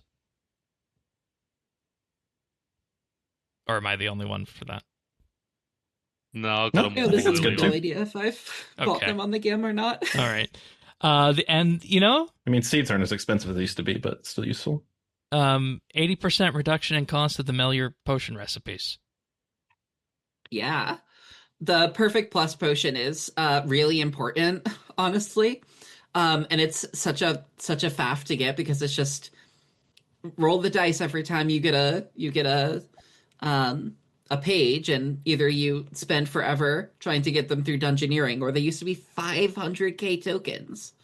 But now they're 20% of that, and also you get tokens twice as fast. So it'll be really easy to just buy your way to your Perfect Plus now, which is super, super good. Yeah, I know that's something we were looking for on the game was, everybody keep an eye out for the Melior potion recipes, because I think a handful of us on our mains got all of our potion recipes through sinkholes, which of course are blacklisted on a competitive Sure. game. So,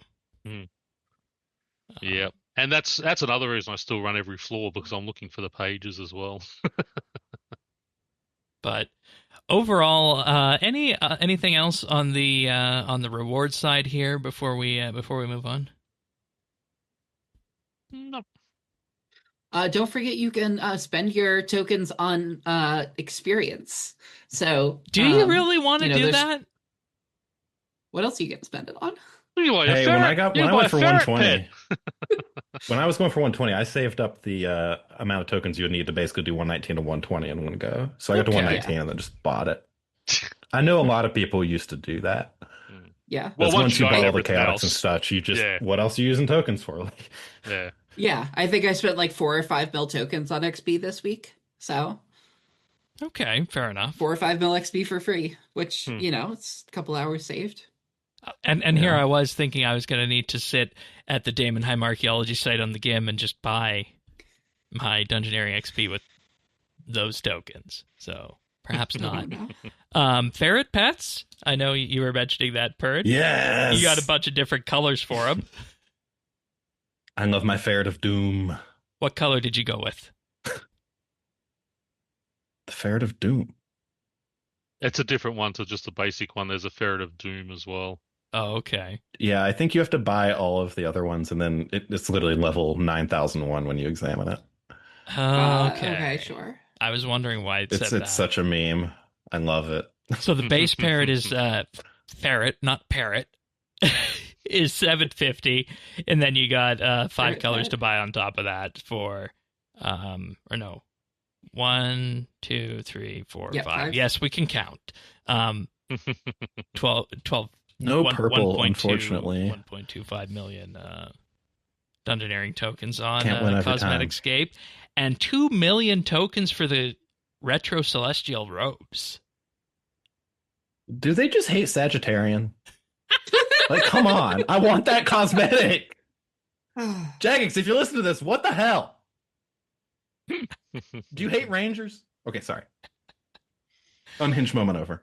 All right. Well, that's the Dungeoneering rewards section. I think that covers that remarkably well. And overall, I never thought I'd say this. I never thought I'd say this week or ever. But I think my general opinion and feeling of Dungeoneering has improved as a result of this update. Considering I went into this wanting absolutely nothing to do with it. And that's why after I did my second run of the day, the second run after the update, and I got a Dungeoneering pet, I posted to the Discord, well, I guess after this week, I don't need to come back to Dungeoneering. But lo You and still need all behold, your recipes. no, this was on the main. I swear that there's got something that. up with your account. So, I swear. There has to be. I had a good experience, and I wasn't expecting to say that, so I'm happy for that. And I think Dungeoneering is better than it was.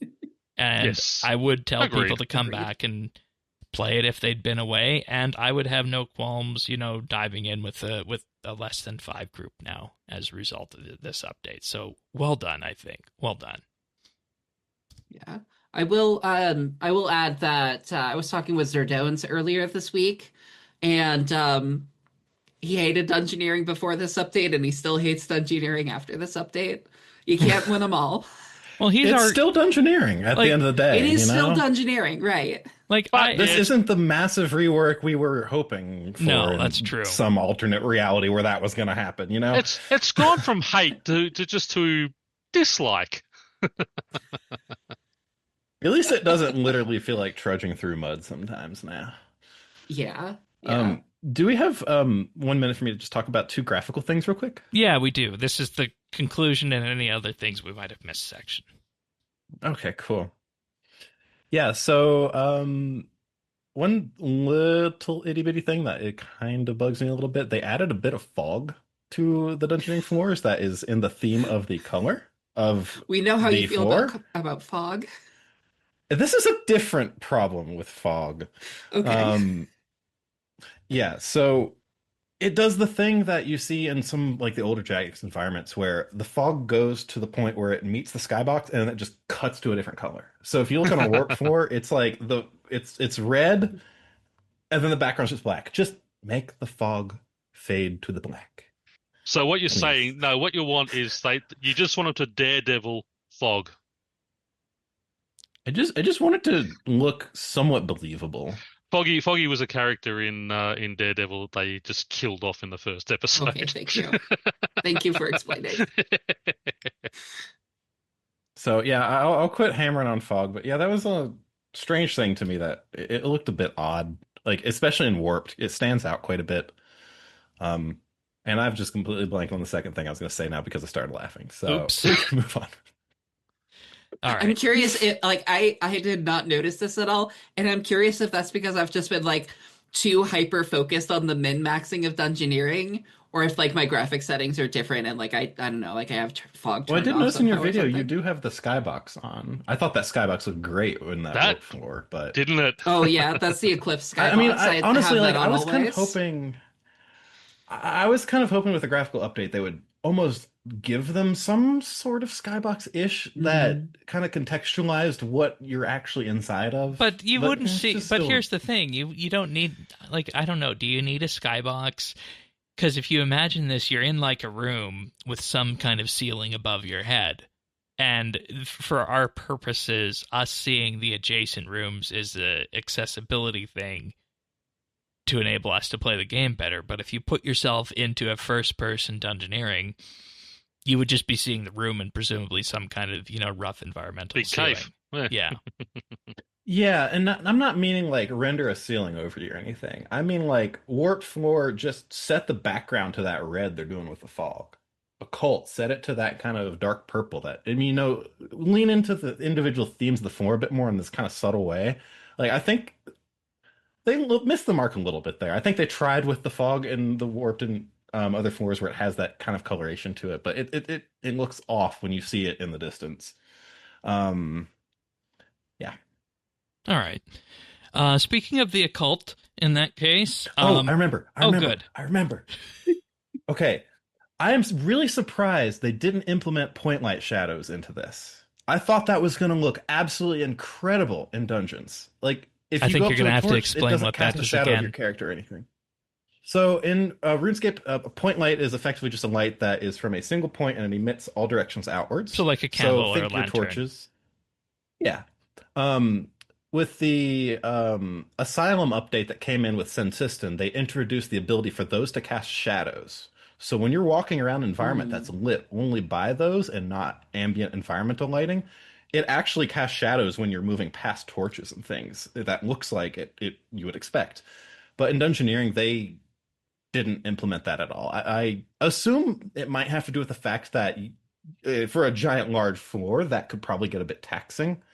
But I was a little disappointed with that. I imagine being in a warped floor, walking past one of those kind of gloomy, dim-looking torches and see your character shadow on the floor like that. That was gonna be cool.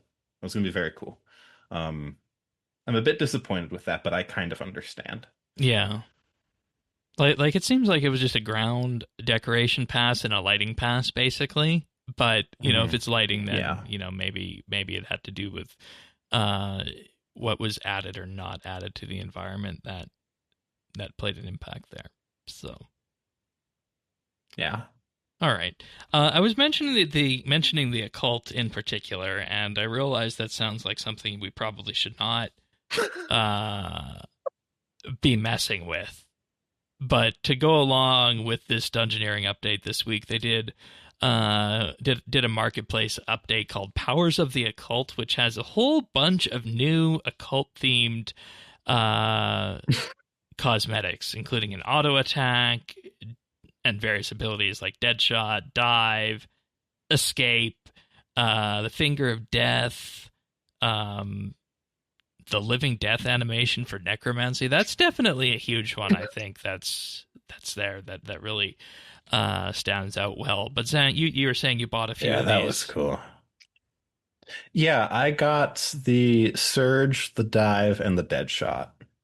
Personally, I love the Surge. It's really pretty. It's got a really big kind of flashy trail that's not too over the top.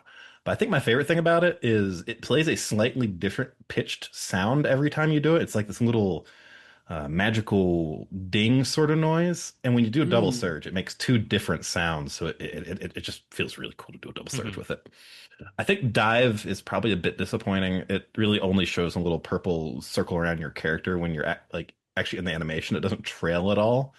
Deadshot's okay. But overall, I think they look good. And purple. Speaking my language, Jagex. Thank you. How much were they? I will say, I think do you know how much it would have been for the entire set? For the 3 I got, I had to buy the $20 RuneCoin package. Okay, I'm pretty satisfied. That's not bad. So that's that's not a bad value, but at the same time, it's not nothing. And I wonder how many. It's people better than $26 for a sandwich lady outfit. Yeah, so I wonder how many people are going to be shelling out for this. So, I want the. Go ahead. I want the Finger of Death so that when one of the bosses is about to kill you, you just stop, you turn around, you just flip him the bird. If That's only the Finger of Death. If only it would be that, but it's for our necromancy. But as I always say with these cosmetic updates, if they speak to you, and you have either the spare rune coins or the spare cash lying around, it's probably a good idea to buy them, because I think they're still in a situation where it's not immediately clear if the cosmetic variants and varieties and overrides that end up being put out are going to be able to generate a significant amount of revenue for Jagex, because we know that was always a question going into this post-Treasure Hunter world. So if you have the rune coins, if you have the money and they speak to you, it's probably a good idea to buy a couple of them. So I do think it's good that we are seeing a decent drop of cosmetics on most every update that has a decent bit of options in it. Yeah, I was worried the store would I think they're actually stay. putting a decent bit of muscle there. Yeah, and I think that's overall the key to cosmetics having a bit more success, is really just like covering enough ranges of things that pretty much anyone sees something that they want. I think they're definitely doing a better job of figuring out like how crazy these things should look or how tame they should look. But I just think we need more. I think we need more overall. We need more options and more ways to spend money on cosmetics, honestly. I think the teleport one looks really neat. Yeah, I was thinking about getting that one too. I'm using the Shadow Rip currently, which is quite similar, but this one, I still might pick this one up. I'm not sure. It has a quick teleport too. Well, I was so worried about what they were going to do with the marketplace and, what the future of that would be. And, I think we have two important holidays before the biggest ones coming up later this year that really matter, to see what they do both for the summer event with the beach replacement in terms of cosmetics, and then for Halloween. And then the real big one that I think everybody will be looking to is, of course, to see what happens at Christmas with what they put out. So. And I just gotta say, like, come on, please, Jagex. Warped Demonheim armor and Black Celestial. Where's the ranged? Come on. Killing me here. Alrighty, well, with that, we're going to move on to some achievements right now. The double XP deluge is done, so just starting off here on the list, we have Izarab with 120 smithing on May 13th, Lady Claw with 200 mil magic on the 13th. Then on the 10th, we have Terry Danks with 120 strength, and Ormeen on May 9th with 99 thieving. And moving on, we have them gains with 200 mil necromancy, which also gave them 200 mil all on May 9th. Ridgeway with 120 firemaking, also May 9th. And then 3 on May 8th, we have Izant with 120 farming. Congratulations. And Lady Claw, who hit both 200 mil attack and strength. Very nice, very nice. And then we have Zerdones, who got Keeper of the Faith, he said, with a sense of deja vu for recompleting the Saradomin drop log for getting Saradomin's hum on May 12th. And Snail Mage with a Warp Stone on May 12th. We were wondering where those Warp Stones were going to come from. And let's not forget our very own Shane with his Dungeoneering pet he mentioned earlier. Fine. Wow. Fine. Something about his account and skilling updates really leads to crazy shit with his drops. I don't get it.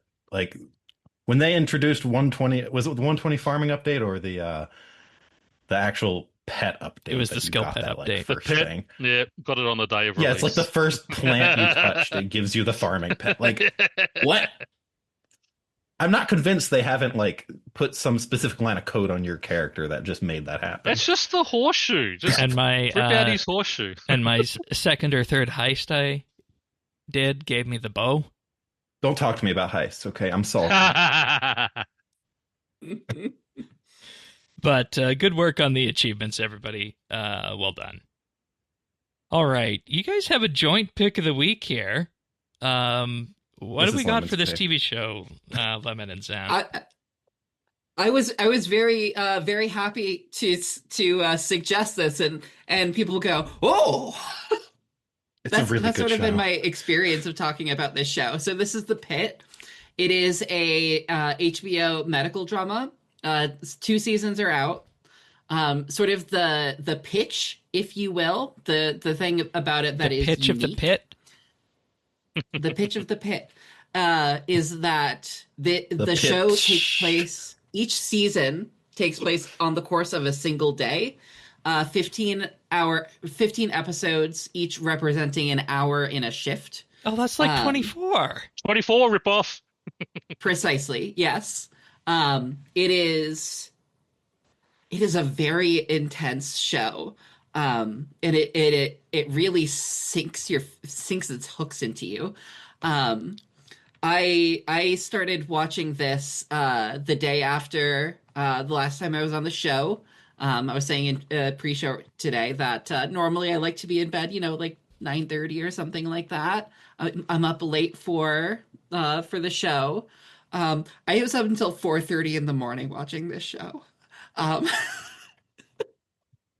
It is incredibly good. It swept up all sorts of awards when it was released. There's another season coming out next year.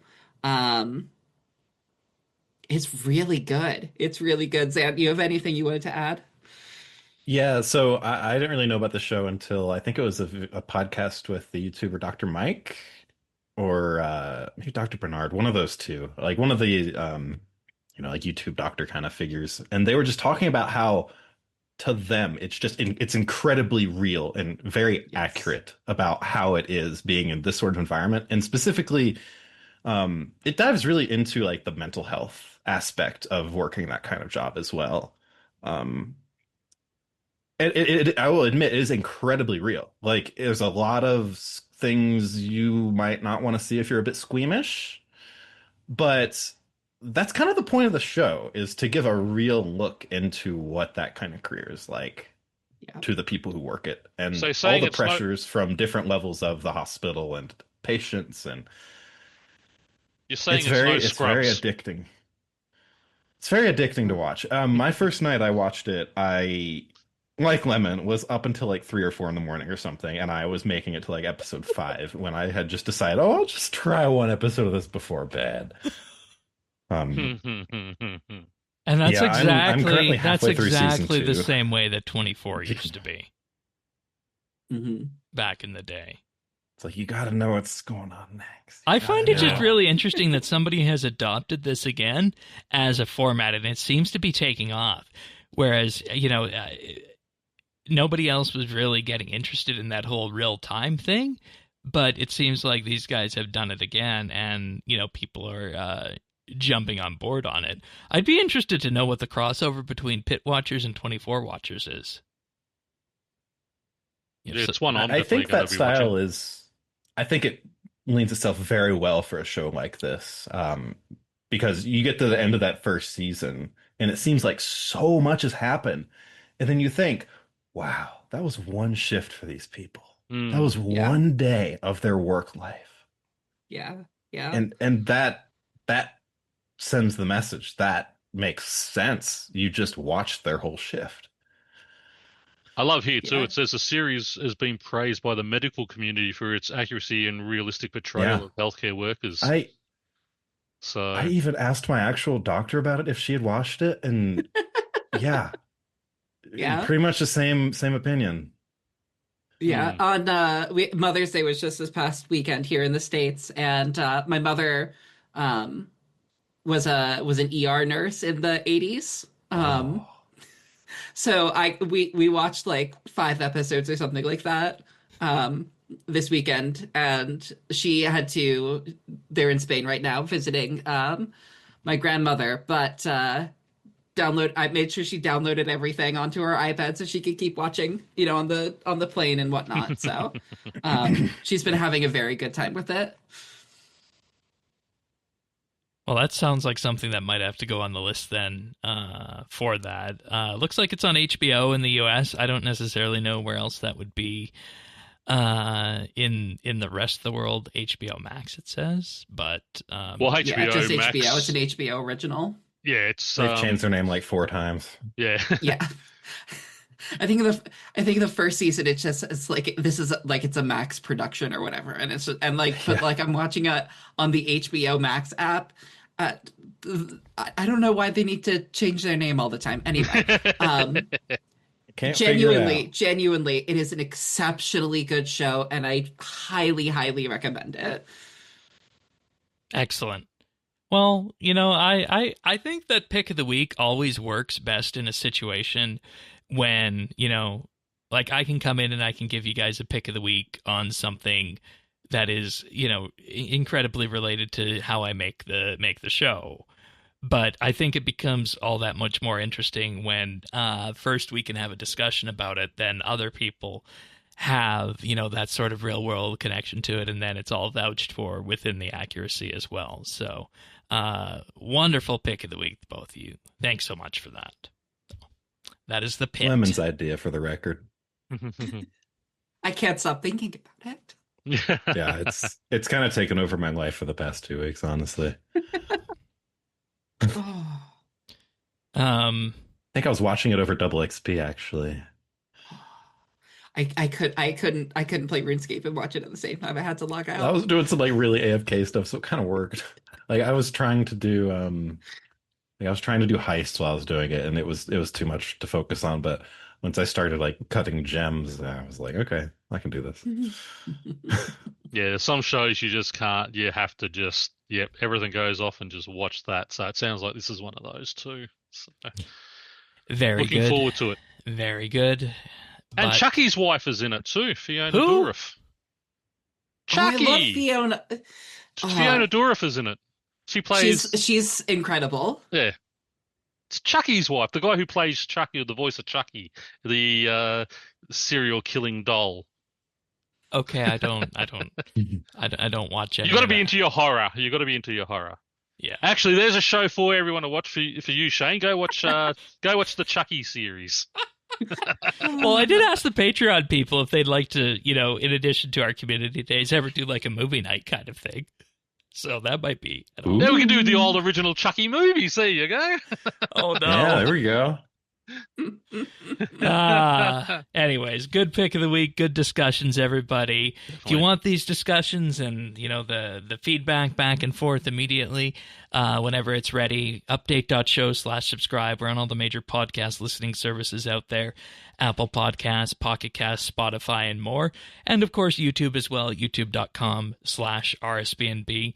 If you do listen on YouTube, give us a like and subscribe. Greatly helps the channel out. Comments are wonderful too, because that's something that the YouTube algorithm seems to be praising a lot these days. It's just a back and forth between listeners and the people who are creating content. So youtube.com/RSBNB or update.show/subscribe if you want the audio. But of course, good having you, Pern, as always. Always good to be here. Zant, pleasure having you on with all the with all the graphical stuff, and even just delving into a skill that you like, and I don't like that much. Yeah, thanks for having me on. This has been a fun topic to talk about the past 2 shows. And of course, Lemon. I think 3 shows now we've talked about Dungeoneer. Yeah. 2, 3? I don't know. It's all blurring together. Well, we had the initial announcement. I think I was on for that one, maybe. Oh, okay. I don't Fair know. enough. And of course, Lemon. Always good having you as well. The Min-Max perspective, the Iron perspective, all very enlightening. Thanks so much. Don't forget the DGen perspective. Of course. I was thinking that, but I wasn't sure we should have called it that. And let's not forget, Sometimes you just gotta own it. Thank you for explaining Critical Path. Now I can go and look at that and see if I can bring my times down. Works this weekend, Yeah, might I'll not work after the next Exactly. update. So if you like what you're hearing, jump on that this weekend. But of course, with that being said, we'll be back next week for speedrunning and any other Dungeoneering patches that come away. But until then, see you next week, everybody. Take care. Happy Skype and all. Later, guys.